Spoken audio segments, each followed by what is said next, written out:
mule, bracing herself to be searched by Border Patrol. "Not so hard," he cried, glancing back over his shoulder through smudged Coke bottle lenses. "Put your head down," another boy yelled. "Fine, just do it and get it over with then," Ned muttered. "Head down," the boy said.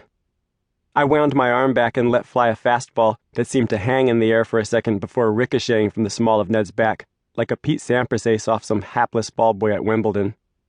Ned jerked upright and howled in pain. All my classmates screamed and high-fived me as the bell rang, and we rushed to grab our book bags and line up in size order before our teachers came to lead us indoors. I was still the undisputed king of butts up, I thought to myself, as I pulled my Chicago Bulls starter jacket over my uniform. Standing in line, waiting for the younger grades to file past, I began mumbling to myself bits of a song by Public Enemy, a song that my older brother had been playing at home and that had gotten stuck in my head that week, like the times tables or the Holy Rosary. Yo, nigga, yo, nigga, yo, nigga.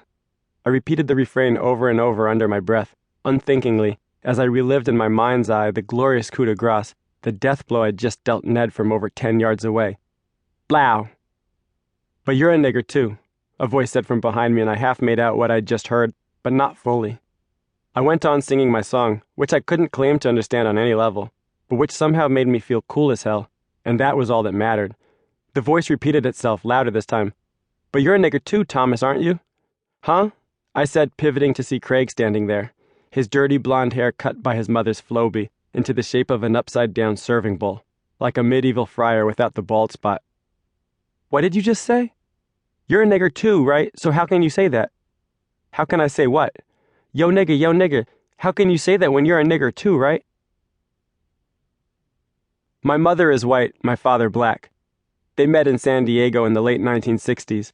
Both were entrenched on the West Coast front of what at the time was called the War on Poverty. After San Diego, they went up to Los Angeles. From LA, they made their way north, and my father pursued doctoral studies in sociology at the University of Oregon. In 1975, and over my maternal grandfather's dead body, they were married in Eugene at the county courthouse. They had little money, fewer blessings, and plenty of love. Later they moved again to Spokane, and my mother, Kathleen, gave birth to their first child, Clarence, named for my father. From Spokane, the family continually moved east, first to Denver, then to Albany, then to Philadelphia, and finally to New Jersey, where I was born in 1981. When I was 1 year old, my father switched professions and the family moved again, this time from Newark, where he had been running anti-poverty programs for the Episcopal Archdiocese, and my mother had been raising my brother and me, to Fanwood, a small suburb 30 minutes to the west on U.S. Route 22. Fanwood, like the space inside a horseshoe, is bordered on 3 sides by the much larger township of Scotch Plains, and these 2 municipalities by and large function as one. They share a train station and public school system, and together act as a kind of buffer ground between wealthy Westfield to the east and poor Plainfield to the west. Riots and waves of white flight long ago left Plainfield a vexed cross between a legitimate inner-city ghetto, with all the requisite crime, poverty, and hopelessness that go with that, and an emergent middle-class suburb that in many ways resembles Westfield, except for the condition of the houses and the color of the residents.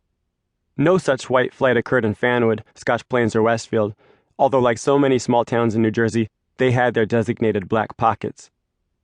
When my parents first began searching in the area, real estate brokers only wanted to show them homes in Plainfield or on the red-lined black sides of town.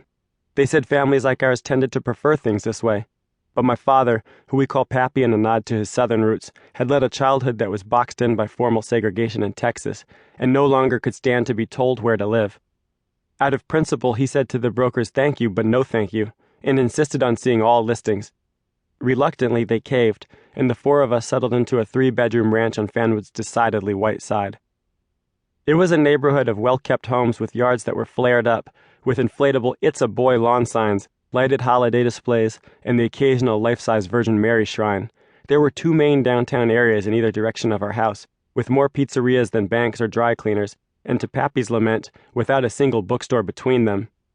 Our neighbors were what my parents called ethnic whites, and they tended to grow up, buy homes, have children, and die within a 20-mile radius of where they had been born, a fact that always seemed to strike Mom and Pappy as bizarre. As a family, we didn't fit in with these people, who often didn't know what to make of us. Once when I was a very young boy, I was at the grocery store with my mother, misbehaving as little children do, when an older white woman walked by and said, "Ugh, it must be so tough adopting..."